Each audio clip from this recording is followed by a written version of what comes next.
Hello, dear students. In this video, we will discuss chapter 4 from class 10th English book First Flight, and the name of the chapter is From the Diary of Annie Frank. In this video, we will discuss this chapter in Hindi line by line. Welcome to yet another lesson from the diary of Anne Frank. और इस lesson में हम N Frank की diary के कुछ अंश को पढ़ेंगे। यानी एक ऐसी लड़की जो 15 साल की उम्र में ही दुनिया के सबसे बड़े तानाशाह मीन्स हिटलर की यहूदी विरोधी, he just did not like Jews people, और बहुत ही प्लान्ड वे में कंसंट्रेशन कैंप्स में रखकर उसने इन सबको ख़त्म करवाया, जिनकी तादाद लगभग 6 मिलियन मीन्स 60 लाख बताई जाती है, जिनको उसने मरवा दिया था क्योंकि वो एक रेसिस्ट किस्म का आदमी था, यानी एक नस्लवादी था। और एन फ्रैंक की फैमिली का कोई सदस्य नहीं बचा था, सिर्फ उसके पिता जीवित बचे थे, और उन्होंने ही 1947 में एन फ्रैंक की डायरी को छपवाया, और बाद में ये सबसे ज़्यादा पढ़ी जाने वाली किताबों में से एक मानी गई। तो आइए एन फ्रैंक के बारे में हम पढ़ते हैं, जो कि बहुत ही खुशदिल शौकीन लड़की भी थी, क्योंकि जब वो हाइडिंग प्लेस में रहते थे तो उस समय भी वो बाल संवारना और अपने नेल्स की देखभाल करना, और जब वो आज़ाद होंगे तो क्या क्या ख़रीदना है, वह सपने वो देखती थी। और उसका एक सपना था कि वो आगे चल के एक लेखिका बनेगी। Here a quote is given as I would wish myself to look all the time. अपनी फ़ोटो पर उसने कमेंट दिया था कि मैं हमेशा अपने आप को इस तरह से दिखना चाहूँगी। And she is smiling and then I would, और हो सकता है फिर कभी maybe have a chance to come to Hollywood, यानी सपनों का शहर जैसे हमारे यहाँ मुंबई है। ये 10 अक्टूबर 1942 को उसने लिखा था, और ये बहुत टाकेटिव भी थी। इसे हम जब आगे लेसन में पढ़ेंगे तो खुद ही जान जाएंगे। एन फ्रैंक का पूरा नाम था एनालिस मैरी एन फ्रैंक। 12 जून 1929 को जन्म हुआ था, और चूँकि डेट क्लियर पता नहीं है उसकी डेथ की, इसलिए फरवरी और मार्च मेंशन किया जाता है 1945 में। यानी उसकी डेथ के कुछ ही दिन बाद एलाइड फोर्सेस जर्मनी में प्रवेश कर गई थी। अगर शायद वो जिंदा रहती तो बचा ली जाती। She was a German born Jewish, धर्म से वो यहूदी थी, लेकिन जर्मनी में जन्म हुआ था। जर्मनी में फ्रैंकफर्ट में जन्म हुआ था, मेन नदी पर बसा है Frankfurt. Who wrote while hiding with her family and 4 friends, तो अपने परिवार के साथ जब वो हाइडिंग प्लेस में रहती थी, और साथ में 4 और फ्रेंड्स थे। नीदरलैंड यानी एम्स्टर्डम में रहते हुए उसने अपनी डायरी के ज़्यादातर हिस्सों को लिखा था। और ये तब की बात है जब जर्मन की जो नाजी फोर्सेस थीं, उन्होंने नीदरलैंड्स पर भी कब्जा कर लिया था। नीदरलैंड को हॉलैंड भी कहा जाता है। Her family had move to Amsterdam after the Nazis gained power in Germany but were trapped, यानी फंस गए। When the Nazi occupation extended into the Netherlands, तो वो भाग के तो नीदरलैंड गए थे कि शायद बच जाएंगे, लेकिन हिटलर ने नीदरलैंड को भी अपने कब्जे में ले लिया था, और नाजी फोर्सेस वहाँ भी पहुँच गई थी। एज प्रोसिक्यूशंस, यानी कि जब अत्याचार बढ़ गया against the Jewish population increased, the family went into hiding in July in 1942, जो कि लगभग 6 जुलाई की डेट पढ़ने को मिलती है।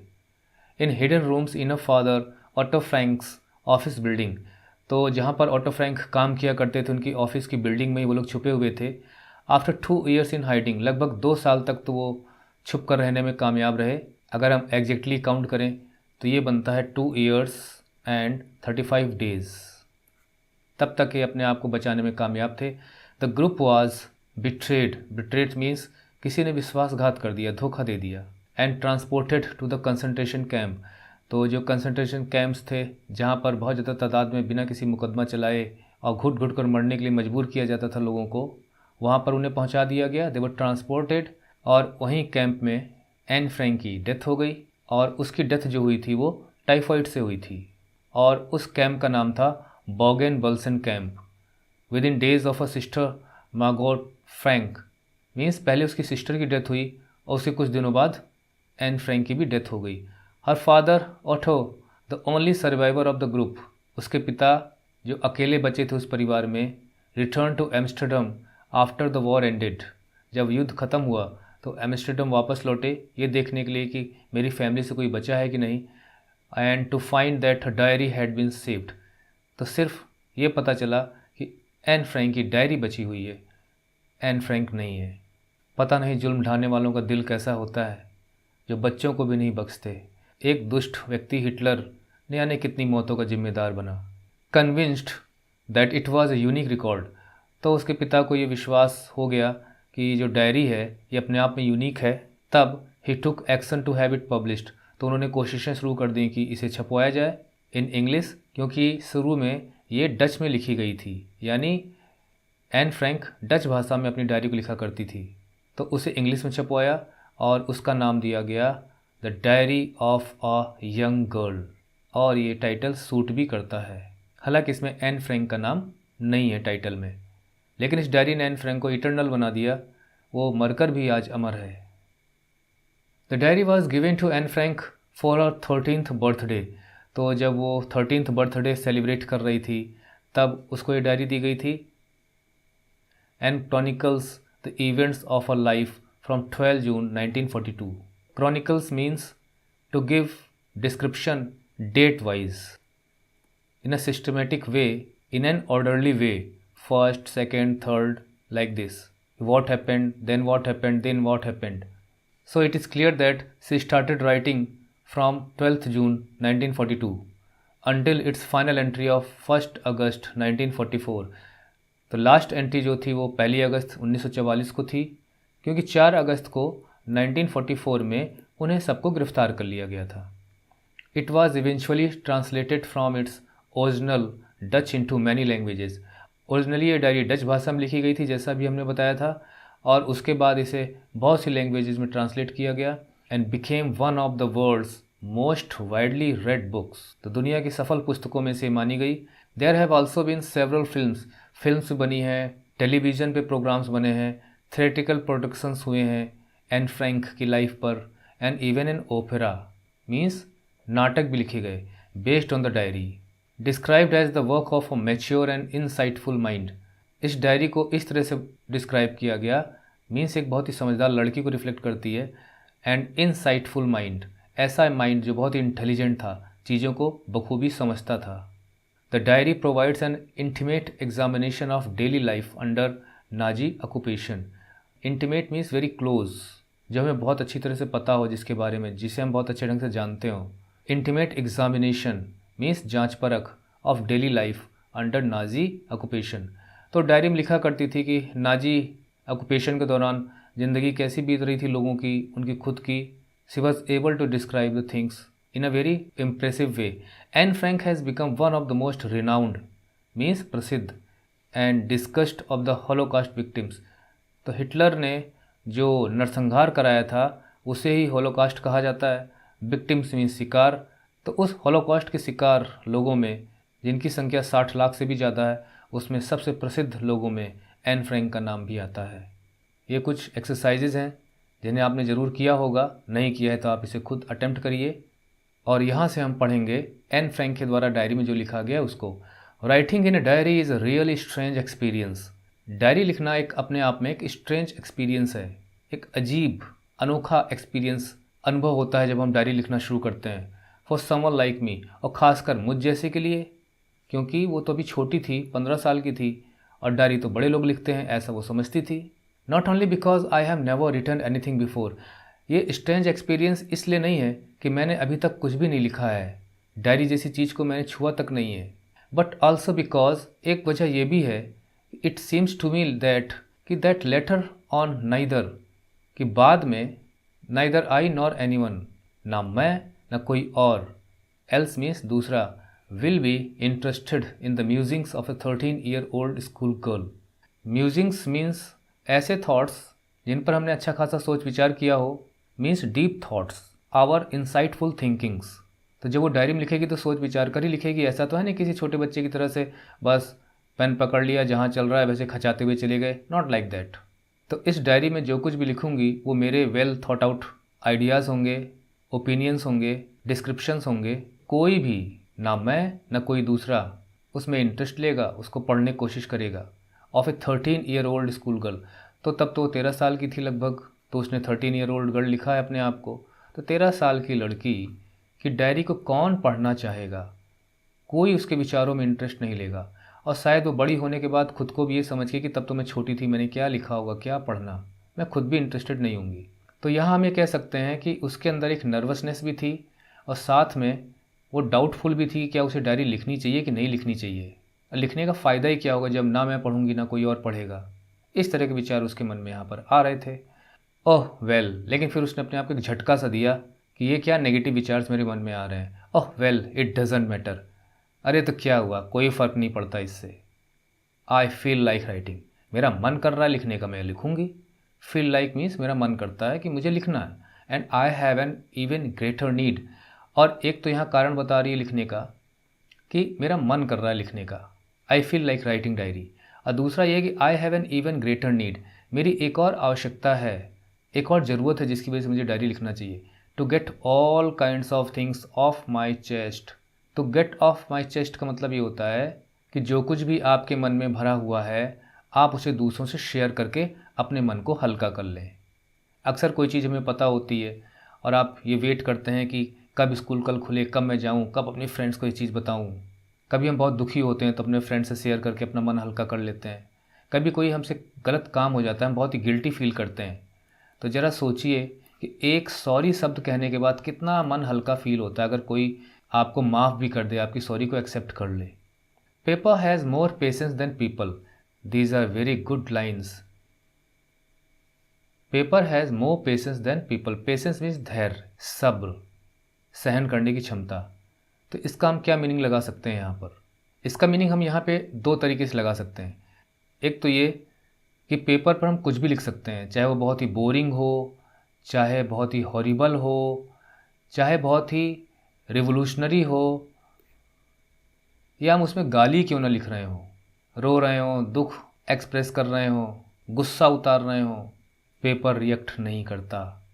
इसलिए यहाँ पर बहुत ही लिटरेरी ढंग से कहा गया है कि पेपर में बहुत पेशेंस होता है, वो सब बर्दाश्त कर लेता है। और दूसरा अर्थ हम ये लगा सकते हैं कि पेपर अब आप जैसे लेके बैठे और आप लेके बैठे उस पर कुछ लिख ही नहीं रहे हैं, पेपर बिल्कुल रिएक्ट नहीं करेगा। आप उसे वैसे के वैसे ही उठा के रख दें या उस पर कुछ लिखते हैं कि नहीं लिखते हैं, वो जब तक नष्ट नहीं हो जाएगा पेपर तब तक वेट करता रहेगा कोई आए और मुझ पर कुछ आइडियाज़ को लिखे। तो एक छोटा सा अर्थ ये भी लगाया जा सकता है, लेकिन यहाँ पर जो अर्थ है वो यही है कि एन फ्रैंक ये सोचती है कि पेपर पर कुछ भी लिख सकती है। आखिर इसकी ये नीड है क्यों? Why does she want to write in a diary? क्या उसका कोई फ्रेंड नहीं है क्या? चलिए आगे देखते हैं। Paper has more patience than people. I thought of this saying, मैंने ये कहावत पे तब गौर करना शुरू किया। On one of those days, उन दिनों में एक दिनों में, when I was feeling a little depressed, जब मैं बहुत थोड़ा सा निराश थी, डिप्रेस थी, तनाव में थी, स्ट्रेन था मेरे माइंड में, उसकी कोई भी वजह हो सकती है। And was sitting at home, और मैं घर में बैठी हुई थी, with my chin in my hands, तो मैं अपनी दोनों हाथों में अपनी ठुड्डी को लेकर बैठी हुई थी। हम लोग अक्सर जब ब्रूडिंग मूड में होते हैं, सोच विचार कर रहे होते हैं, तो इस तरह से बैठ जाते हैं। बोर्ड एंड लिस्टलेस, एक तो मैं बहुत बोर फील कर रही थी, और लिस्टलेस का मतलब यहाँ पे दिया गया है विद नो एनर्जी और इंटरेस्ट, मीन्स मेरा मन कहीं नहीं लग रहा था, इसलिए एनर्जी भी नहीं जनरेट हो रही थी। जब हमारा कहीं मन लगता है तो हमारी एनर्जी भी जनरेट होती है, हमारा शरीर भी एक्टिव हो जाता है। तो शी वाज लिस्टलेस, कुछ भी उसके मन में थॉट्स ही नहीं आ रहे थे। Wondering whether to stay in or go out, यही सोच रही थी बैठ के कि घर में रहूं या थोड़ा बाहर घूमाऊँ। I finally stayed where I was, लेकिन फिर मैंने निर्णय लिया, मैं घर में जहाँ थी वहीं पे रुकी रह गई। ब्रूडिंग यहीं पे हम इसको यहाँ पर म्यूजिंग से जोड़ सकते हैं, ये दोनों एक दूसरे के पर्याय हैं, सिनोनिम्स हैं। ये विचार करते हुए, सोचते हुए, yes paper does have more patience, तो मुझे वहाँ पे ध्यान आया कि हाँ, पेपर में बहुत पेशेंस होता है, बहुत धैर्य होता है। And since I am not planning to let anyone else read this, और चूँकि मैं कभी इसे किसी और को पढ़ने दूंगी ही नहीं। Let means let anyone else read means किसी और दूसरे को पढ़ने के लिए मौका ही नहीं दूंगी, जो लिखूंगी बस मैं ही पढ़ूंगी उसे। एंड दिस स्टिफ बैग्ड, क्योंकि जो बुक का जो कवर होता है वो हार्ड होता है। Stiff means hard, bag means कमर, तो यहाँ पर कवर हो गया इसका नोटबुक का। Grandly refer to as a diary, तो ये जो स्टिफ बैग्ड नोटबुक है इसे लोग बड़ी शान, बड़े प्राउड के साथ कहते हैं, रिफ़र करते हैं, मीन्स उसको बुलाते हैं, डायरी कह के बुलाते हैं। ग्रैंडली कॉल एज डायरी, तो तो दुनिया में बहुत सी लोगों की डायरियाँ बड़ी मशहूर हैं, तो डायरी के साथ ये ग्रैंड शब्द यहाँ पे जोड़ दिया एन फ्रैंक ने कि कोई नॉर्मल नोटबुक नहीं है। जिस प्रकार से होली बुक्स होती हैं जिन्हें हम ग्रंथ कहते हैं, वो भी पुस्तकें ही होती हैं। डायरी को उससे कम मत समझिए। Unless I should ever find a real friend, हाँ मैं अपनी डायरी को पढ़ने के लिए दे सकती हूँ किसी को। Unless I should ever find a real friend, जब तक कि मुझे कोई अपनी एक रियल फ्रेंड नहीं मिल जाती। मैंने कहीं पढ़ा था कि एक सच्चा मित्र किसी खजाने से कम नहीं होता, लेकिन वो खजाना, वो सच्चा मित्र सबको नसीब भी नहीं होता। यही सोच रही थी एन फ्रैंक भी। It probably won't make a bit of difference, bit means थोड़ा सा, slight, light. It probably means शायद, maybe. It probably won't make a bit of difference. और अगर कोई रियल फ्रेंड मिल भी जाए तो रियल फ्रेंड तो समझो अपना होता है, दो जिस्म एक जान की तरह से, तो उसे मैं पढ़ने के लिए दे भी सकती हूँ, और मैं पढ़ूँ चाहे वो पढ़े, इससे कोई बहुत फ़र्क पड़ने वाला नहीं है। It won't make bit of difference मतलब थोड़ा भी फ़र्क नहीं पड़ता। एन फ्रैंक यहाँ पर इस तरह की बातें करती है। और यहाँ पर हम ये भी अंदाज़ा लगा सकते हैं, इसका मतलब जब तक उसे डायरी मिली थी तब तक उसका कोई रियल फ्रेंड नहीं था जिससे वो बातों को शेयर कर सके। तो यहाँ पर अब नीड समझ में आ रही है कि why did she need a diary. जिसके पन्नों में बहुत पेशेंस है, अब वो अपनी बातों को लिख सकती है। Now I am back to the point, अब मैं वापस लौटती हूँ अपनी बातों की तरफ। दैट प्रॉम्प्टेड मी, प्रॉम्प्ट का मतलब होता है कि कोई सडन एक्शन लेने के लिए कोई इंस्पिरेशन, कोई स्टिमुली आपको मिले, अचानक किसी चीज़ का ख्याल आ जाए कि पता चला कि दूध उबालने के लिए रखा गया किचन में और दूध उबल रहा है, आप किसी काम में लग गए, अचानक ध्यान आया अरे अरे दूध रखा हुआ है, तुरंत भाग के गए। प्रॉम्प्ट में इस तरह की बातें होती हैं। Now I am back to the point that prompted me to keep a diary in the first place. तो अब मैं वापस लौटती हूँ और अब ये बताती हूँ कि आखिर कौन सी ऐसी चीज़ थी जिसने मुझे प्रॉम्प्ट किया, जिसने अचानक मुझे सबसे पहले मेरे दिमाग में आई कि हाँ मुझे डायरी रखनी चाहिए। इन द फर्स्ट प्लेस, पहली बार जब मेरे अंदर ख्याल आया कि हाँ मुझे डायरी रखनी चाहिए, डायरी लिखनी चाहिए, आखिर वो कौन सी बात थी, किस चीज़ ने मुझे डायरी मेंटेन करने के लिए प्रेरित किया। I don't have a friend, मेरा कोई मित्र नहीं है ना, यानी वो डायरी को अपना फ्रेंड बनाना चाहती थी। And I will also call upon students कि you must have, if not must then you should have a habit of writing diaries.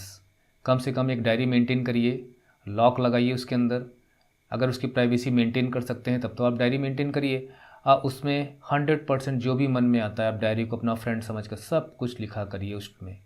और फिर आप देखिए कभी आप दोबारा जब पलट कर उसे पढ़ेंगे कुछ महीनों के बाद, कुछ दिनों के बाद, तो आपको बहुत अच्छा फील होगा। रोज़ ना लिख सकें तो उसमें डेट डालिए जिस दिन आपके पास समय हो, और आप उसे लिख कर तब सोइए। तो I don't have a friend, कभी आपको जब डायरी लिखने के लिए मिलती है तो आप कितना खुलकर लिखते हैं उसके बारे में। अगर आप नकल नहीं कर रहे हैं, अगर आप खुद लिख रहे हैं तो। मैं अक्सर किसी ऐसी एप्लीकेशन में जाता हूँ, मैं यहाँ नाम नहीं ले सकता क्योंकि फिर तो एक प्रकार से उनका एडवर्टीजमेंट हो जाएगा। तो वहाँ पे जब भी स्टूडेंट्स डिमांड करते हैं कि डायरी राइटिंग, तो उसको मैं ज़रूर अटैम्प्ट करता हूँ और बहुत ही इन्जॉय करके लिखता हूँ। तो मैं भी स्टूडेंट्स यही कहूँगा कि just make a habit of maintaining a diary.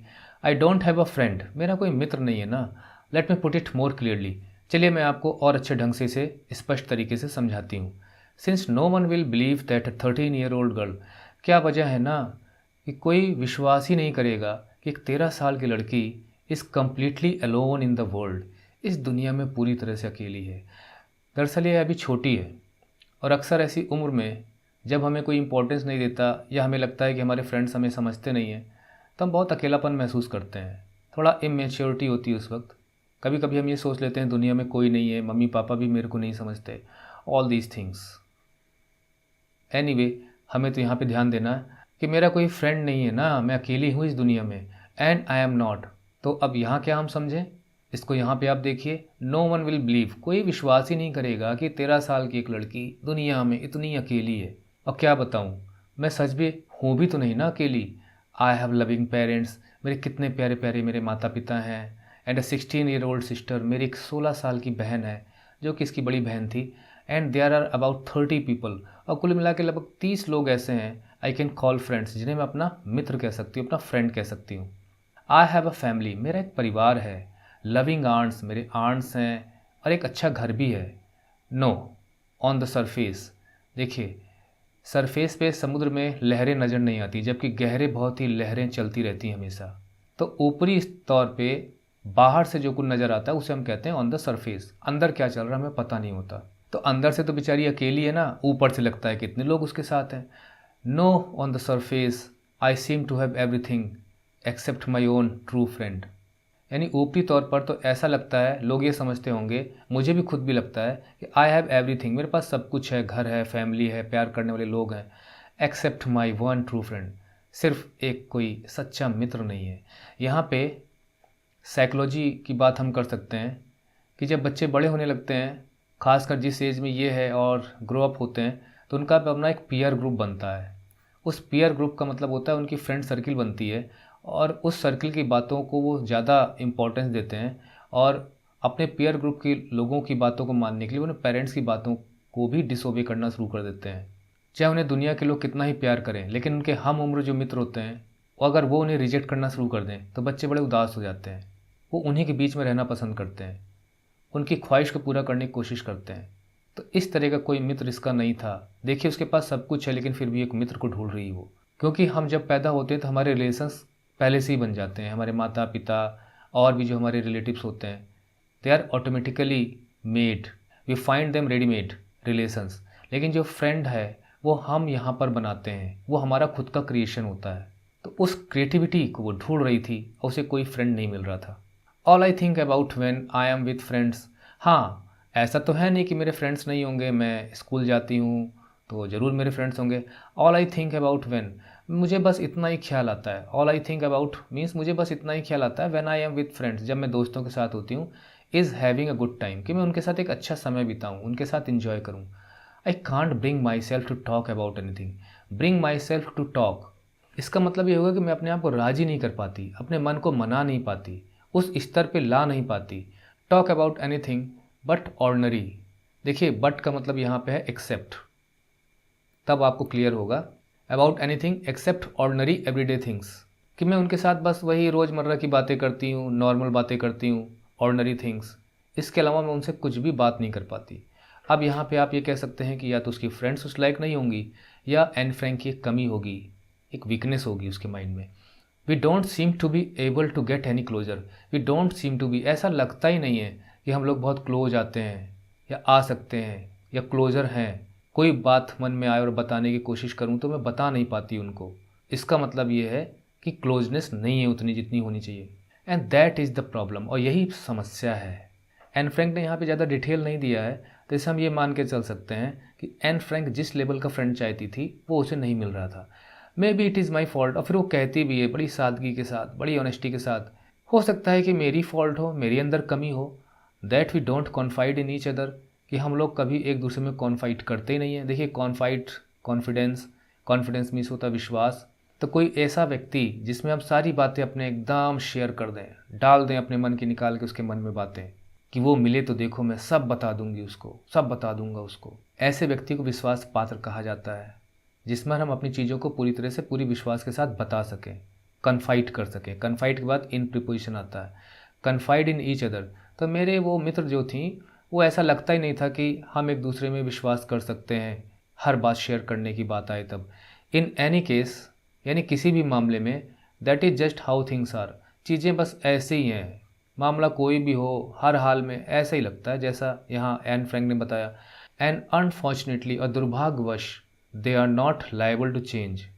अब यहाँ पर उसने अपने के लिए तो प्रयोग नहीं किया, और हम इसके दो अर्थ लगा सकते हैं, they are not liable to change.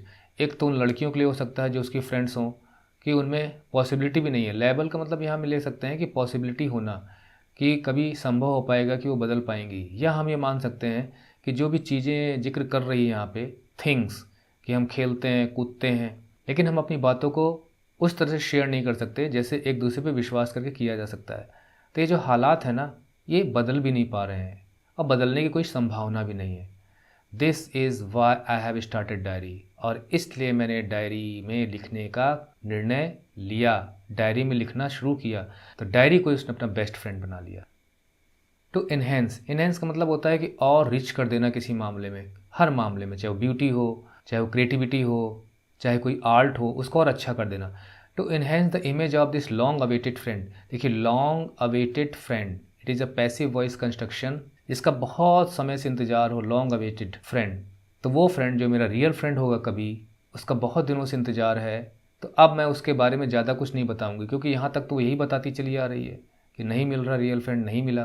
तो अब मैं उस पर ज़्यादा टाइम वेस्ट नहीं करूँगी। इन माई इमेजिनेशन आखिर रियल फ्रेंड ऐसा होगा, वैसा होगा, कैसा होगा, मिला तो है नहीं। तो खाली कल्पना जगत में ही सब विचरण कर रही है, घूम रही है, इमेजिनेशन में ही बातें हैं, उसे ऐसा होना चाहिए, उसे वैसा होना चाहिए। I don't want to jot down. देखिए हम बस ऐसे ही लिख के लिखना शुरू कर देते हैं, मतलब कुछ भी बहुत ज़्यादा सोच समझ के नहीं, बस ऐसे लिखना शुरू कर दे, जॉट डाउन। तो note down, I don't want to jot down the facts in this diary. मैं बस इस डायरी में बहुत ज़्यादा फैक्ट्स नहीं लिखना चाहती। The way most people would do, जैसा कि बहुत से लोग लिखा करते हैं। तो डायरी में अक्सर लोग फैक्ट्स बहुत मेंशन करते हैं, मैं ऐसा नहीं करना चाहती। But I want the diary to be my friend, लेकिन मैं अपनी डायरी को अपनी फ्रेंड बनाना चाहती हूँ। And I am going to call this friend Kitty, और मैं इसे अपनी फ्रेंड किटी बुलाऊंगी। तो यहाँ पर हम ये मान लेते हैं कि किटी उसकी इमेजनरी फ्रेंड है, यानी हम ये कह सकते हैं किटी उसकी इमेजनरी गर्ल फ्रेंड है, और वो डायरी को अपनी फ्रेंड मान के सारी बातें इसको लिखेगी, बताएगी। ये एक्सरसाइजेज हैं, अगर इसको डिस्कस करेंगे तो वीडियो लंबा हो जाएगा, लेकिन फ़िलहाल मैं थोड़ा थोड़ा यहाँ पे डिस्कस कर देता हूँ। What makes writing in a diary strange experience for Anne Frank.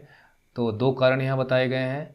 First, she had never written anything in any diary, and second, nobody will be interested, neither she nor any one else, to read what she will write in the diary. Why does Anne want to keep a diary?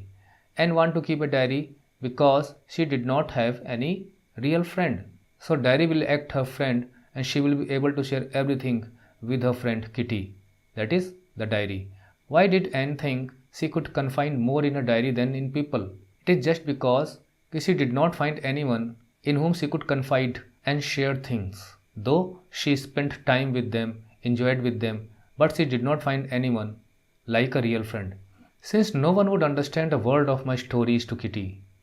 ये जो kitty को मैं कहानियाँ सुनाऊंगी ना, कितना लिखूंगी, कितना बोलूंगी, उससे बातें करूंगी, कोई समझेगा ही नहीं, एक भी शब्द समझ में आने वाला नहीं किसी के। If I were to plunge, देखिए आई के बाद वर आया है, तो इस कंस्ट्रक्शन पे ध्यान दीजिए।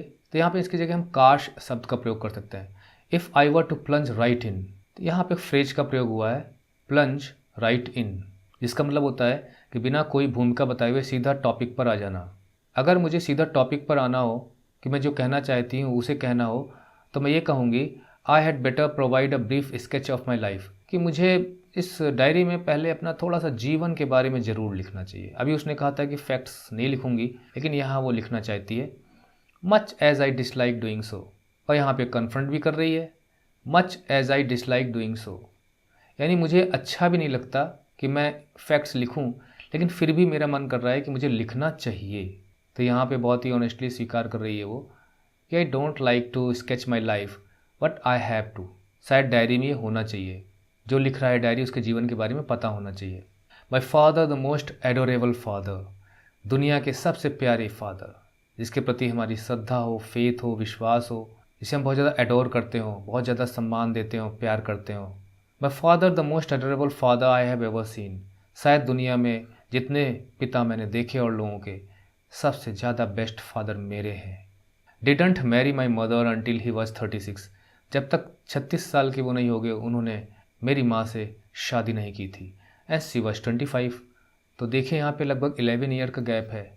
माई सिस्टर मागो, अब उसकी बहन का नाम था मागो, was born in Frankfurt Germany, तो फ्रैंकफर्ट सेंट्रल जर्मनी में है, बहुत बड़ा सिटी है। हरा बर्बाद हो गया था ये विश्व युद्ध में, लेकिन दोबारा जर्मनी तो जाना ही जाता है कि 2 बार विन हुआ दोनों विश्व युद्ध में, और दोबारा फिर से बन के तैयार हो गया। 1926 में मेरी बहन का जन्म हुआ। आई वॉज बॉर्न ऑन 12 जून 1929, तो 27, 28, 29 लगभग 3 साल का गैप था मागो और एन फ्रैंक के बीच में। I lived in Frankfurt until I was 4, 4 साल तक मैं अपने जीवन के पहले 4 साल तक तो मैं फ्रैंकफर्ट में रही, मीन्स जर्मनी में रही। माई फादर एमिग्रेटेड टू हॉलैंड इन 1933, 1933 में हॉलैंड चले गए मेरे पिताजी।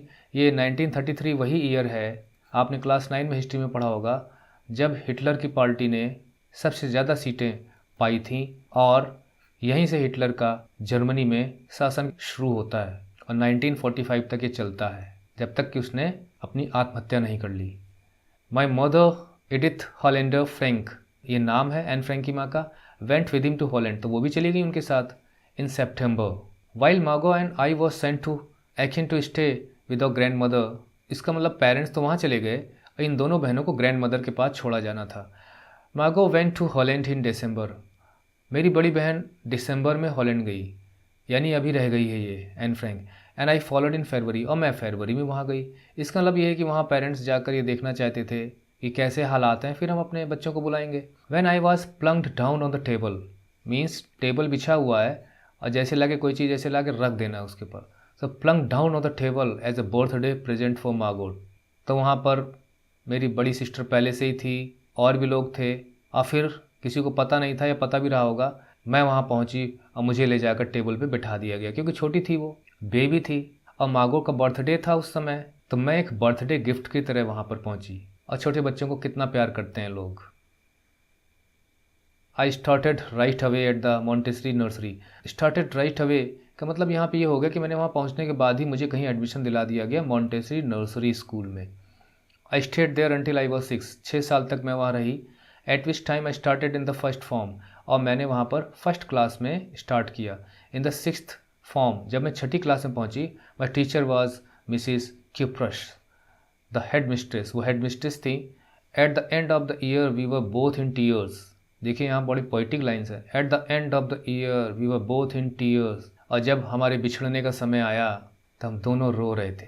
It shows the close relationship between the head mistress Mrs Kuperus and this girl Anne Frank.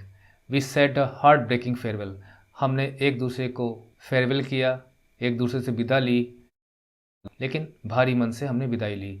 In the summer of 1941, देखिए यहाँ पर एक स्कूल का छोटा सा इंसिडेंट जिक्र किया जहाँ पर दोनों कितने क्लोज थे. In the summer of 1941 grand माँ फेल इल.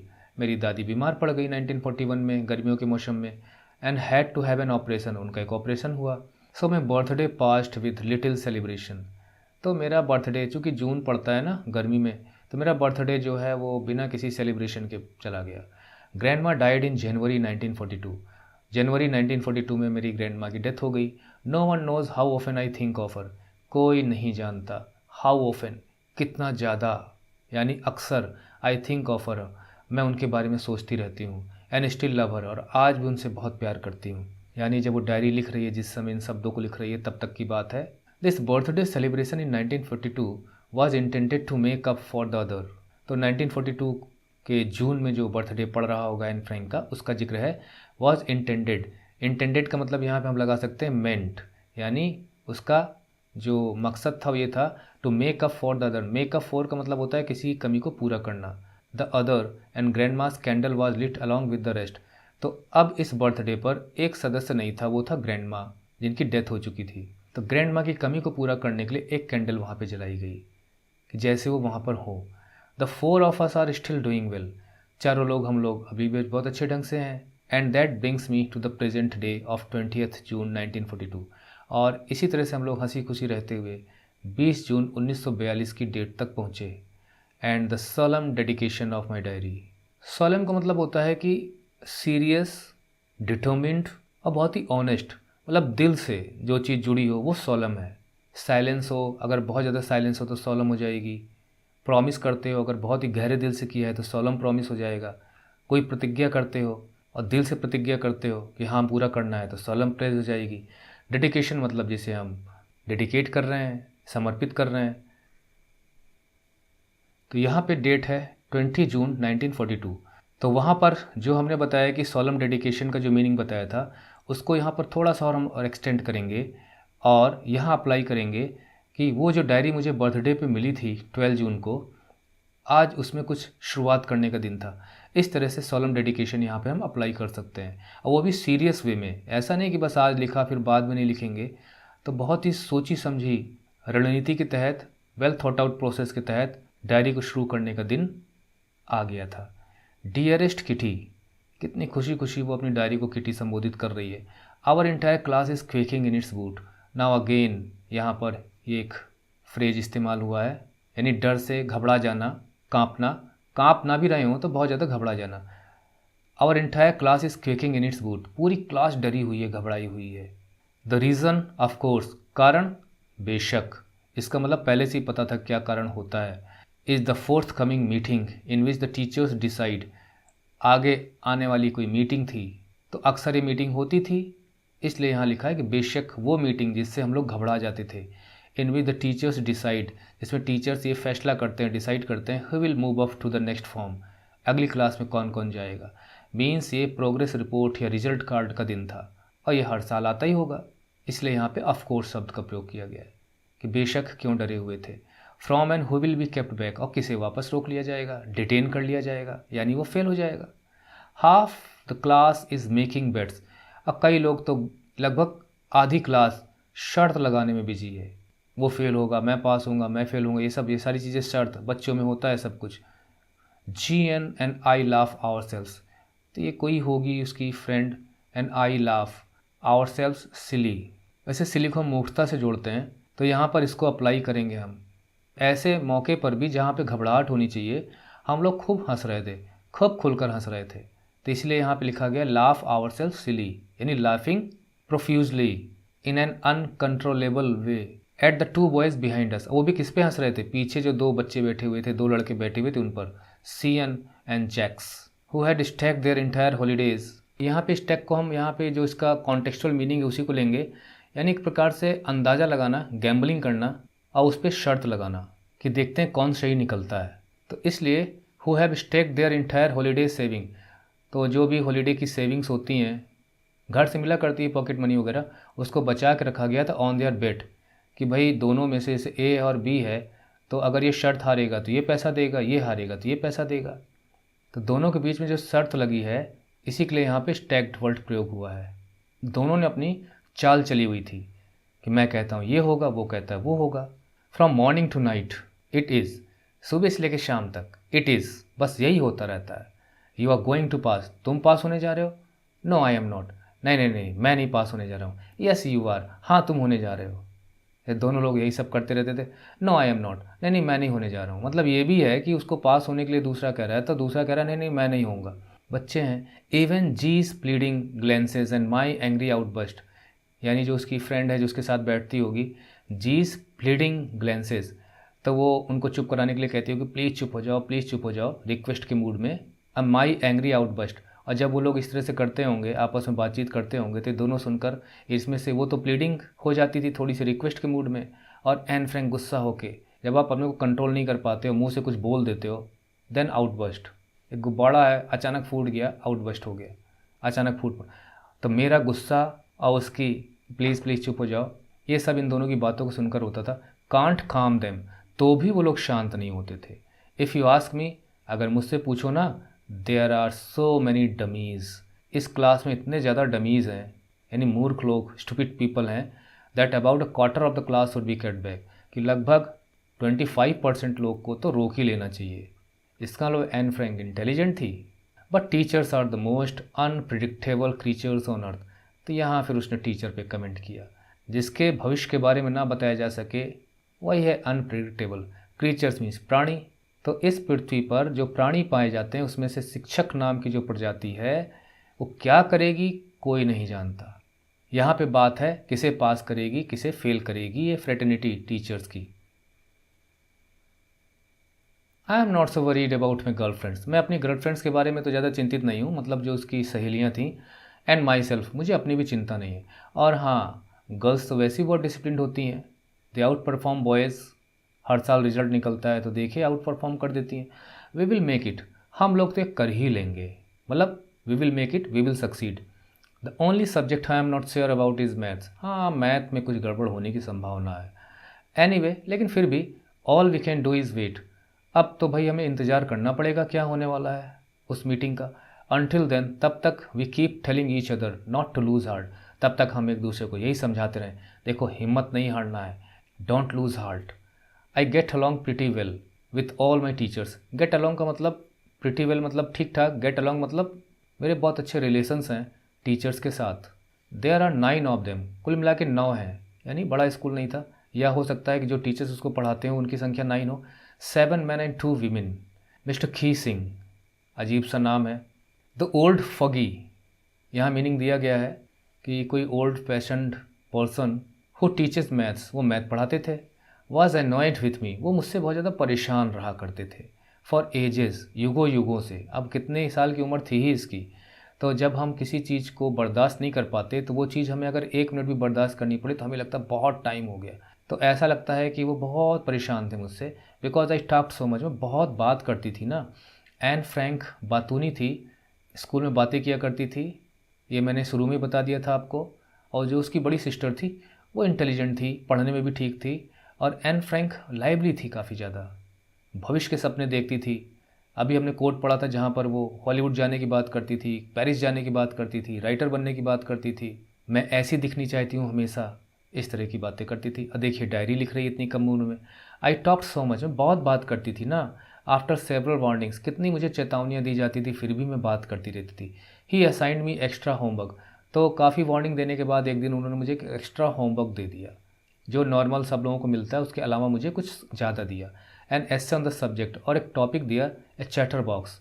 ऐसे बॉक्स हो गया, बक्सा, चैटर मीन्स खूब बातें करने वाला, बकवास करने वाला। तो चैटर बॉक्स पे लिखने के लिए कहा गया, a chatterbox topic, what can you write about it, तुम इसके बारे में क्या लिख सकती है about that. I would worry about that letter. I would worry, ये एन फ्रैंक अपने मन में सोच रही, अब मैं इसकी चिंता बाद में करूँगी, इसके बारे में क्या लिख सकती हूँ। आई डिसाइडेड, मैंने फैसला किया कि अभी तो इसे बंद करो। I jotted down the title in my notebook, तो मैंने नोटबुक में टाइटल लिखा जो टीचर ने दिया था, यानी अ चैटर बॉक्स। टक्ड इट, उसे मोड़ कर आराम से इन माई बैग, अपने बैग में रख लिया। And tried to keep quiet, शांत बैठने की कोशिश करने लगी। यानी होमवर्क मिल गया, उसने चुपचाप रख लिया, बाद में सोचेंगे इसके बारे में। दैट इवनिंग, उस शाम को, after I had finished the rest of my homework, जब मैं अपना सारा गृहकार कर चुकी, the note about the essay caught my eye, तो मेरी नज़र पड़ी उस एस्से के टाइटल पर जिसे मुझे लिखना था। I began thinking about the subject, मैं सब्जेक्ट के बारे में सोचने लगी। While chewing the tip of my fountain pen, तो अक्सर होता है ना, कभी उंगली चबा रहे हैं, कभी पेन का, पेंसिल का पिछला हिस्सा मुंह में डाल के चबाते रहते हैं और सोचते रहते हैं। अक्सर आइडियाज़ भी तब बहुत अच्छे आते हैं। एनीवे, मैं फाउंटेन पेन का पिछला हिस्सा, लेकिन यहाँ पे टिप लिखा गया है तो अब क्या माना जाए, अगला हिस्सा जो कुछ भी है, चबा रही थी। Any one could ramble on and leave, ramble का मीनिंग यहाँ दिया गया है कि कुछ भी मन में आए बस आप लिखते जाओ, पन्ना तो भर ही जाएगा, आखिर काम ही तो दिखाना था। बच्ची हूँ, बहुत ज़्यादा अच्छा क्या लिखूँगी, क्या उम्मीद करेंगे मुझसे, चल जाएगा काम। तो any one could ramble on, तो कोई भी बहुत आसानी से कुछ भी लिखकर काम चला सकता था। And leave big spaces between the words, और उसके बाद वर्ड्स और वर्ड्स के बीच में काफ़ी गैप दे के लिख सकता था जिससे कि लंबा ऐसे दिखाई दे। Anyone could ramble on, leave big spaces between the words, but the trick was, लेकिन यहाँ पे जो बात थी वास्तव में, जो ट्रिक थी, जो चालाकी मुझे दिखानी थी, was to come up with, come up with का मतलब होता है to produce convincing arguments, convincing जो आपको विश्वास दिला दे किसी चीज़ का, आर्ग्यूमेंट्स मीन्स तर्क वितर्क, लॉजिक। अच्छा, अब बात समझ में आई, यानी वो इस चैटर बॉक्स टॉपिक को भी इस्तेमाल करना चाहती थी अपने फेवर में। तो ट्रिक ये थी कि मैं कुछ ऐसा तैयार करूं, उसमें कुछ ऐसे पॉइंट्स लिखूं, लॉजिक दूं कि कोई उन्हें काट ना सके, to prove the necessity of talking. वाह भाई वाह, वो उस चैटर बॉक्स यानी बातूनी बक्सा यानी बातूनी व्यक्ति को चैटर बॉक्स कहा जाता है। तो वो इस सब्जेक्ट पे, इस टॉपिक पे लिखकर ये साबित करना चाहती थी कि बच्चों के लिए बात करने की आवश्यकता बहुत ज़्यादा होती है, उन्हें बात करने देना चाहिए, टॉकिंग की नेसेसिटी कितनी ज़्यादा है। आई थॉट एंड थॉट, तो मैं सोचती रही कि मैं कैसे साबित करूं कि टॉकिंग बहुत ज़्यादा ज़रूरी है। And suddenly I had an idea, और फिर मुझे अचानक आइडिया आया। आई रोड 3 पेजेस, 3 पेजेस लिख डाले मैंने। मिस्टर कीसिंग हैड असाइंड मी, तो जो उन्होंने टॉपिक दिया था उस पर मैंने लिखा, एंड वाज सेटिस्फाइड, और लिखने के बाद संतुष्ट भी हो गई कि अब इनके पॉइंट्स के बाद ये साबित हो जाएगा कि talking is very much necessary. I argued that talking is a students trait, मैंने उसमें ये सब लिखा था कि बात करना तो स्टूडेंट के लक्षण होते हैं, मतलब क्लास में फिर बच्चे बात करते रहे, उन्हें करने देना चाहिए। ट्रेट मीन्स लक्षण, स्वाभाविक लक्षण जो होते हैं।